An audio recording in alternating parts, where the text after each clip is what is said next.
kulankan quruxda badan leh iftiinkan baxaya waxaa soo agaasimay bahda isboortiska reer London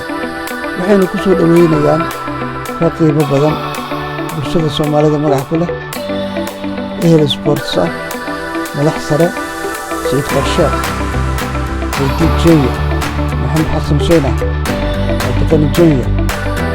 waxaa ka soo qayb galay haweenka sportiga koodii hore oo ka mid yahay Yuli Seena Bati macallin Mufta waxay noo dhaxdhaxaadin doona Rajan Maxamed Buuba waxaa kulankan quruxda badan soo agaasimay Faraalaha ka siiyo Abdulshiid Slaw Dumiye Sendek Hawshin waxaa ka daawan kartaa page-kayga ama YouTube-kayga Xasan Said Sports عاشي بيول شناح انجينير احمد علي يوسف عمر عبد الرحمن عبد الشكور قرصوري الياس ما شاء الله داوود كان حسن بكار يا الله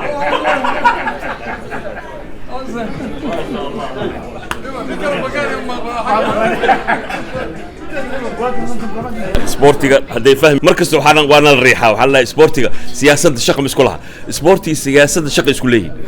ماشي dadka loo baahan yahay waa سبورتيغا jirka ahaa waa ninka hawadan hadda aan ku faanayna soo celiyay koow barnaamijkeeda bilaabay hadda ogtiin hadii kalaba barnaamijkan hawada oo maanta aan ku faanayno ninka koow bilaabay waa Said aad ugu mahadsan سبورتيغا saawjeed daqani waa wasiir Said waa wasiir سبورتيغا ninkii baadeen ninkan wuxuu soo maray ma sha Allah wasiirka Hirshabelle dhalinyarada iyo sportiga gobolka iyo ugu horeeyo Maxamed Xasan Maxamed marna Jamaal Cabdinaasir magaciisa marna sportiga Soomaaliyeed naadiga horseed 1975 anagoo yar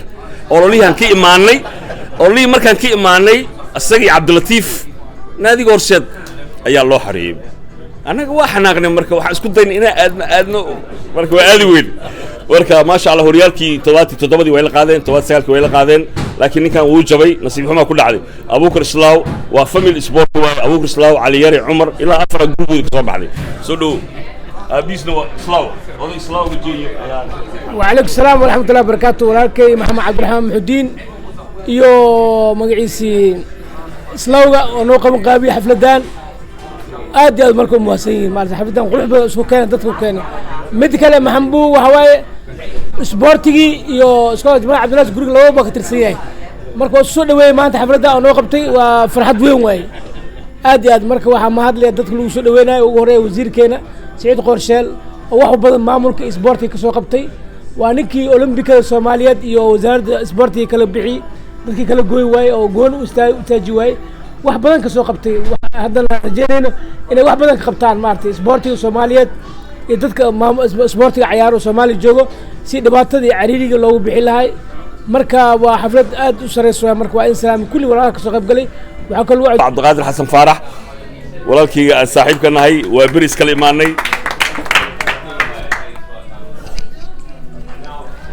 bismillaahir rahmaanir rahiim assalaamu alaykum wa rahmatullaahi wa barakaatuh waxaan u maleynaa wax kale oo ii banaan ma laha inaan mahad celiyo mooyaan dadkii soo qaban qaabiyay barnaamijkan aad ayaan ugu mahad celinayaa ilaah waa mahad leh aad ayaan ugu mahad celinayaa sida walaaltinimada leh saaxiibtinimada leh ee aad noo soo dhaweyseen marka laga hadlayo sports clitics waa lagu kala sareeyaa maadaama legend aan yiraahdo marka aniga camal iyo legend manihi markay Said Qorsheel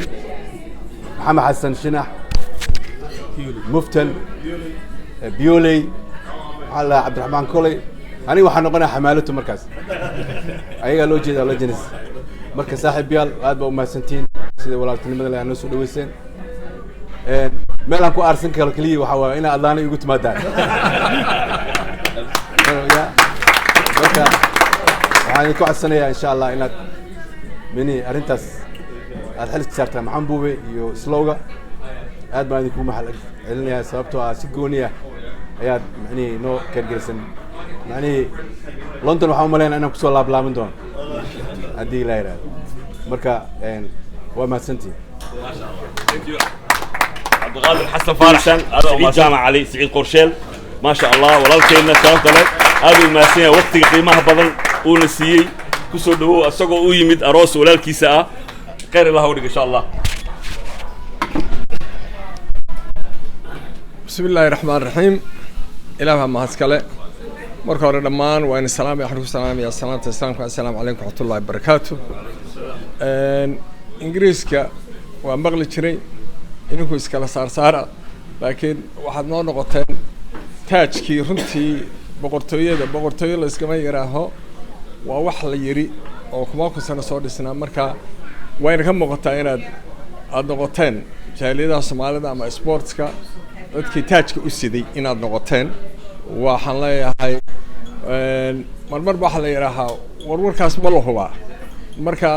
waxaan ka mid noqonayaa dadka ka marxaati kacaya runaantii inaad waxa tihiin marka inaad halka ka sii socotaan aad sii xoojisaan aad isku xirnaataan hadda waa maqli 4 xaafadood inaad tihiin laakiin insha Allah waxaan jecelahay doorka dambe in hal xaafad aad noqotaan waxaan ku hambaleynayaa sida isloogu hadda uu sheegay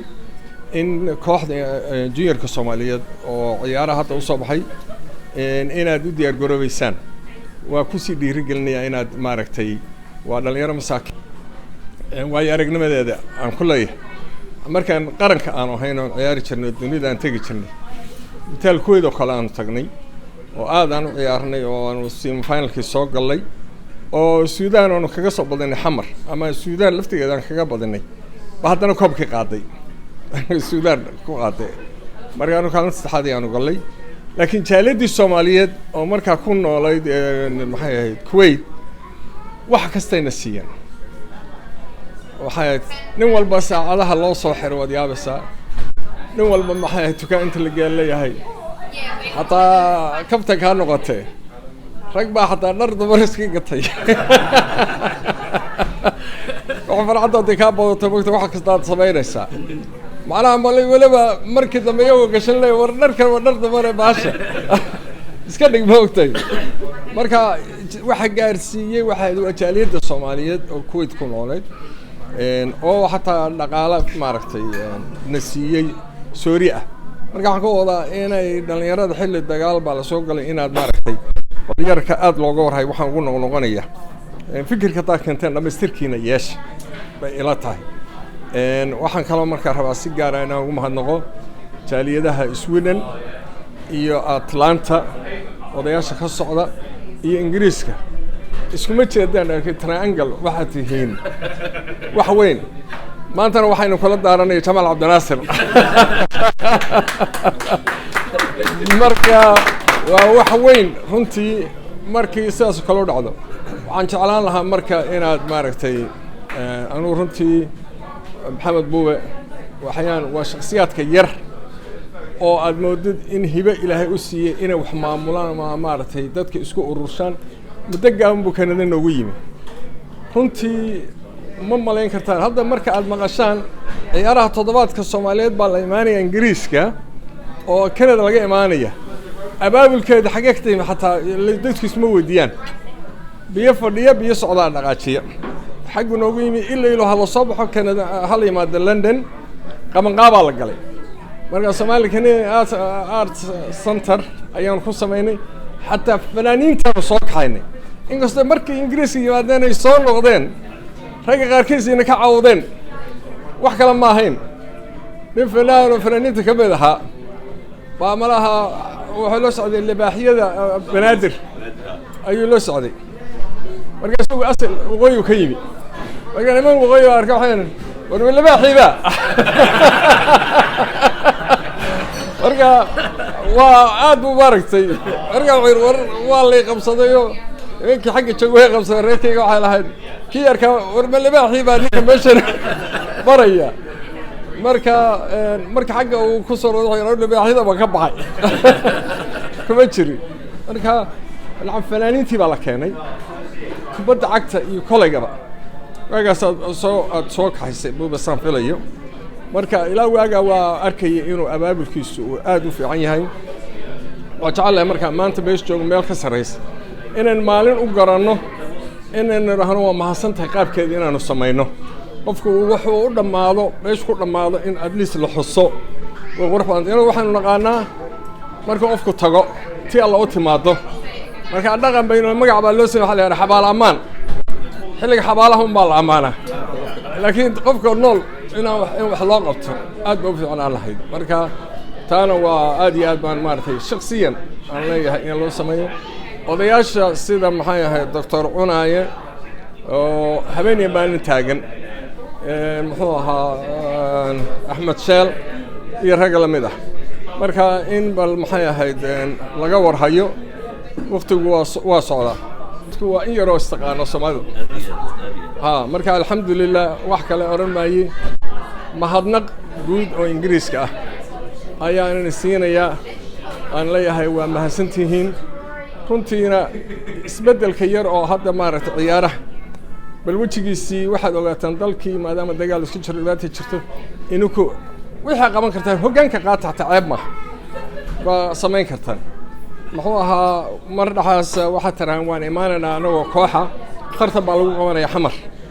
oo naadi maaragtay inaad soo warasaan oo naadi tartan ka qayb galo meel kalena ay ka yimaadaan sida Mareykan ay ka yimaadaan Kanadana ka yimaadaan ay Yurub ka tagaan oo